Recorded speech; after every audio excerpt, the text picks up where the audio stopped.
et dans la région et dénoncer la répression qui s'abattait sur les manifestants, a organisé une marche en écho à celle qu'avait organisée la CNCD en février, ici, place de la République, qui avait rassemblé beaucoup de monde pour ceux qui s'en souviennent.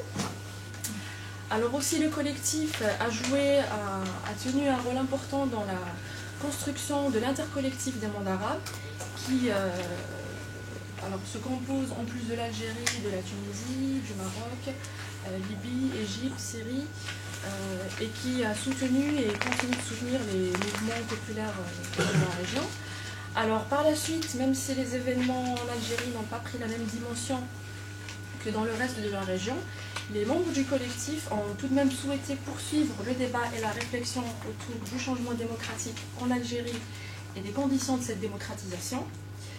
Voilà. Là j'ai perdu le fil de mes idées, ça va revenir. On a continué à faire des réunions, on a transformé le mot de... Oui, voilà. Donc à ce moment-ci, comme je le disais, voilà, donc c'était le collectif soutien aux revendications démocratiques en Algérie s'est transformé en agir pour le changement et la démocratie en Algérie.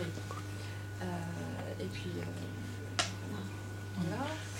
Donc aujourd'hui, on a décidé justement de faire le lancement officiel de ce collectif. Voilà. Donc tout de suite après, en fait, et rapidement, le besoin d'établir une charte définissant le collectif et son rôle, c'est-à-dire les objectifs pour lesquels il souhaite œuvrer et les principes autour desquels il souhaite rassembler, s'est fait ressentir.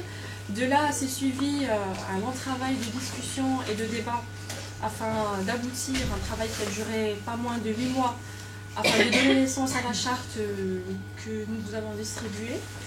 Alors, quelques points sur la charte, vous remarquerez qu'il n'y a pas eu vraiment un souci, lors de la rédaction, il n'y a pas eu un souci d'esthétique. Par contre, chaque ligne pratiquement a nécessité des heures de discussion et de débat afin d'arriver à un consensus entre les membres. Sinon, pour résumer la charte rapidement, on peut dire qu'on peut considérer qu'elle se constitue de 3 parties. Alors, 1, le contexte de la naissance du collectif et son souhait de soutenir